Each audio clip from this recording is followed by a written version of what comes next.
Al crecer, pensé que todos tenían una segunda familia en su sótano. En retrospectiva, entiendo lo ridículo que suena, pero era todo lo que había conocido.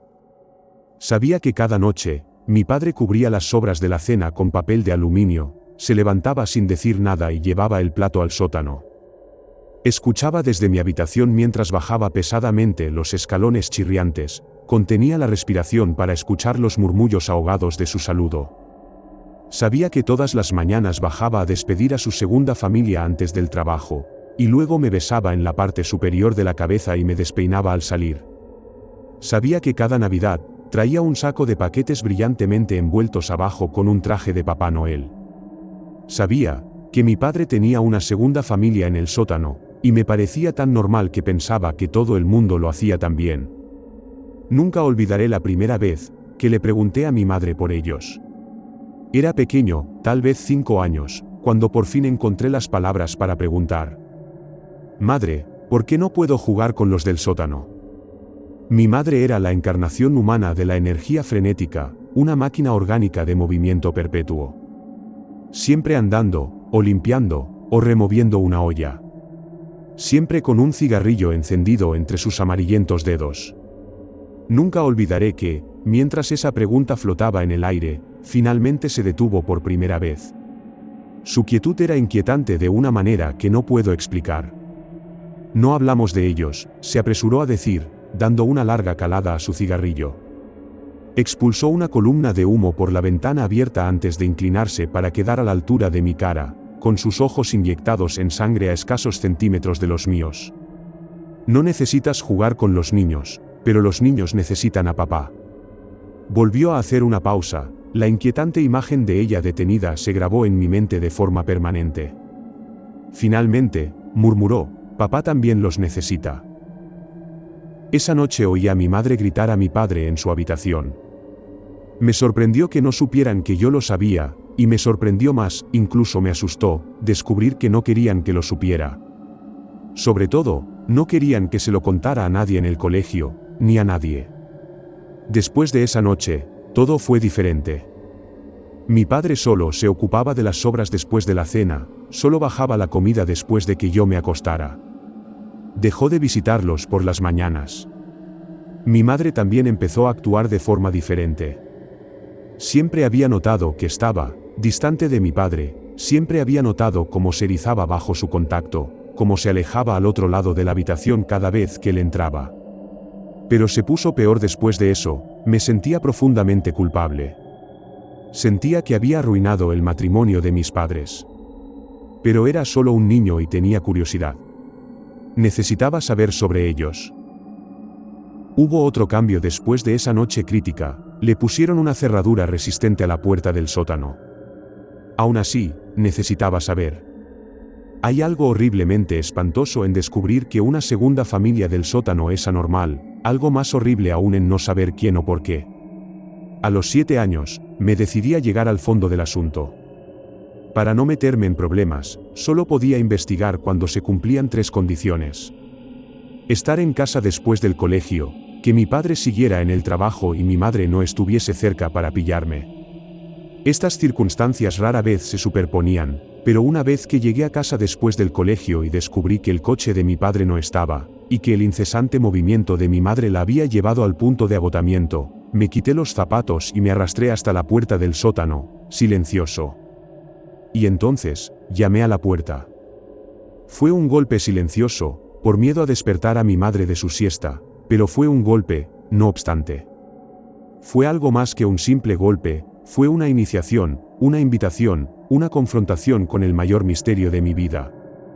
Me sobresalté cuando un suave golpe volvió a sonar desde el otro lado.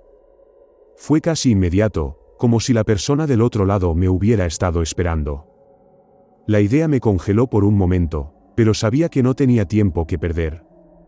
De repente sentí la boca de papel de lija y tiza, pero me incliné hacia la puerta para susurrar hola. Buenas. Era una niña pequeña, con una voz dulce pero tímida. Como si probara las teclas de un piano por primera vez. Soy Ricky. ¿Cuál es tu nombre? Una larga pausa.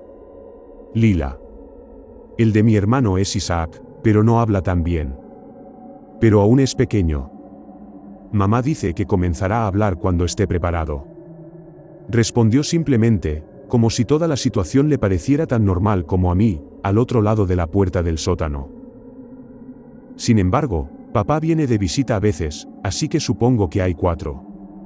Mis ojos se abrieron de par en par mientras una ráfaga de preguntas empezaba a brotar en mi mente, pero oí que mi madre empezaba a removerse en su habitación. Me apresuré a recorrer el pasillo y entrar en la sala de juegos. Me ocupé de mis juguetes, pero mi mente estaba en otra parte, los brotes de preguntas seguían creciendo rápidamente. Y pronto se apoderaron de mis pensamientos, como una maleza rebelde. Y como las malas hierbas, las preguntas eran obstinadas, difíciles, imposibles de eliminar.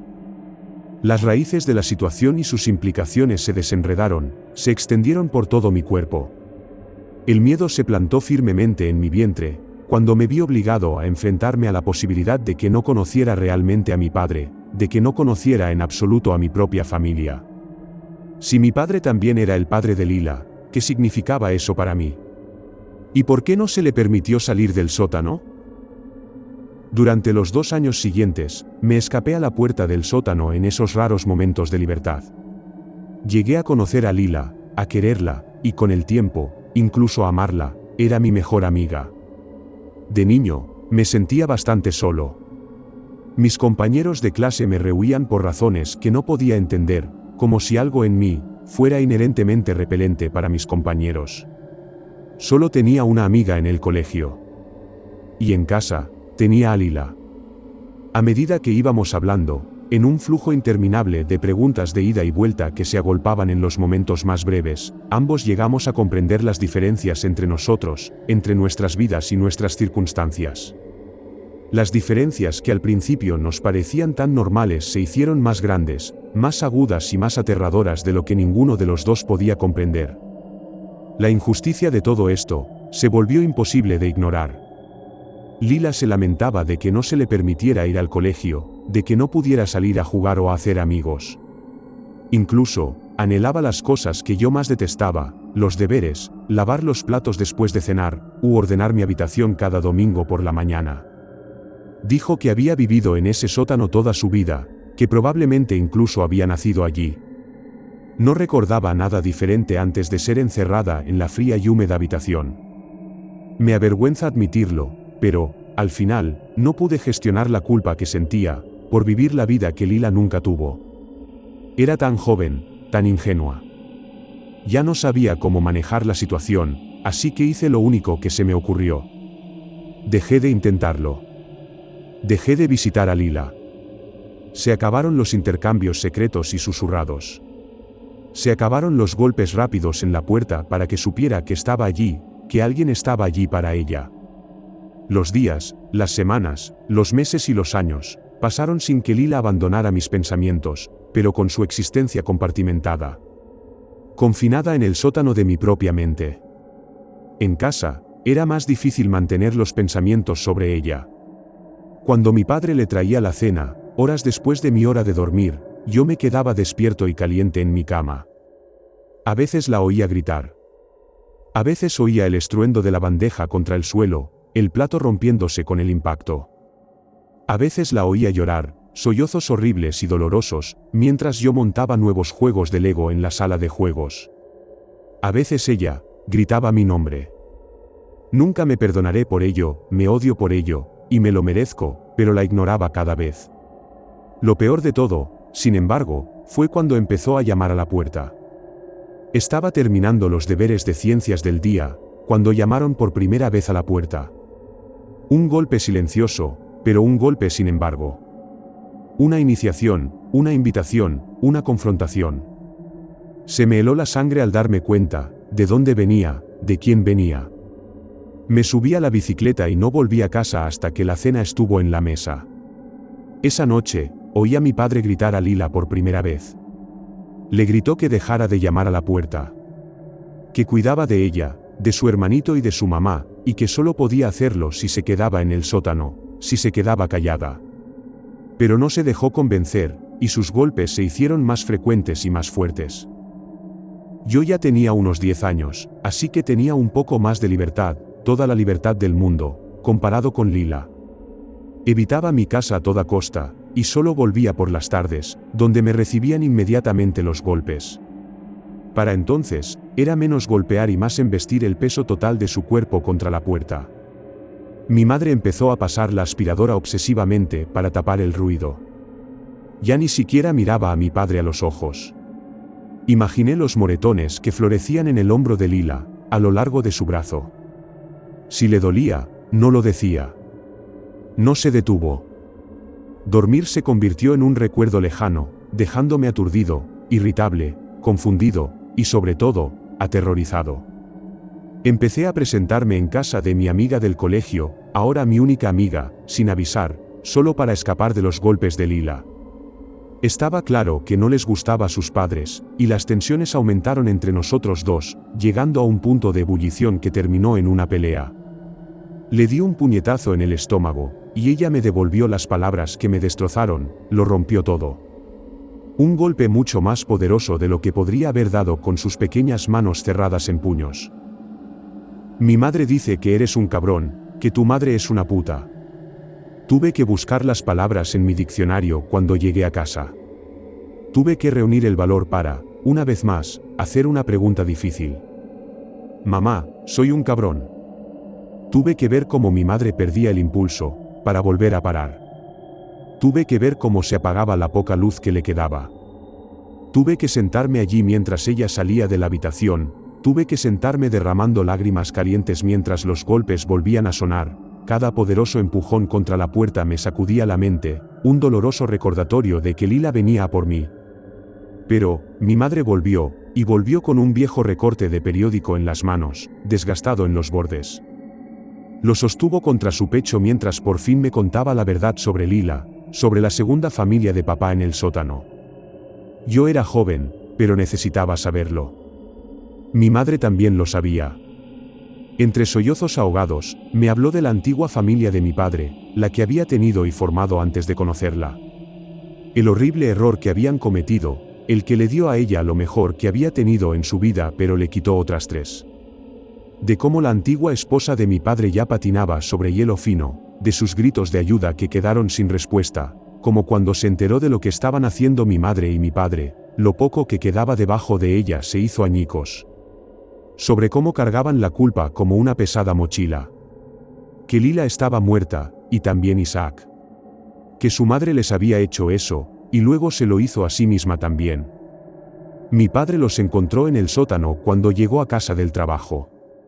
Que nunca se había perdonado a sí mismo, y mi madre tampoco. Que cuando volvieron a aparecer en el sótano como si nada hubiera pasado, incluso después de que se llevaran sus cuerpos y los enterraran hace tantos años, no se les ocurrió otra cosa que darles una vida lo más normal posible. Otra pregunta difícil. Pero, ¿por qué tienen que quedarse en el sótano? Lo descubrí más tarde, esa misma noche, cuando mi padre llegó a casa del trabajo y abrió la puerta. Lila salió de las sombras, y me estremecí instintivamente al ver su cara por primera vez, al ver el agujero abierto en su cara donde debería haber estado su ojo izquierdo. Isaac era pequeño, como dijo Lila, pero la herida que rezumaba en su mandíbula, le habría hecho casi imposible hablar si hubiera tenido la oportunidad de crecer. Al principio me asusté, pero puse mi cara de valiente y cogí a Lila de la mano. Jugué con Isaac y Lila por primera vez, compartí mis juguetes con ellos, me reí con ellos. Ese día no conocí a su madre, pero lo haría años después. Una vez que ella, Lila e Isaac, supieron lo que les pasó, le costó mucho trabajo sobrellevar la situación. No sale a menudo, pero la trato con amabilidad cuando lo hace. La mujer que conozco ahora no podría imaginarse haciendo lo que hizo.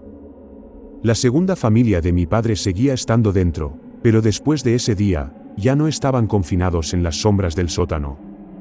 Todos nos convertimos en una familia más grande que reía, jugaba y amaba. Ya no vivo en esa casa. Ahora soy un adulto, con un enorme aprecio por toda la libertad y las oportunidades que tengo a mi disposición, y que antes daba por sentadas. Sé que mi familia está lejos de ser normal, incluso es horrible y horripilante en muchos aspectos que ayudé a perpetuar cuando era niño, pero es todo lo que he conocido. Los quiero, a todos ellos. Sigo visitándolas siempre que puedo, en los cumpleaños, en Navidad y en las vacaciones de verano. Y siempre que la visito, me tomo un momento para agradecer el hecho de que cuando llamo a la puerta principal, Lila me abre.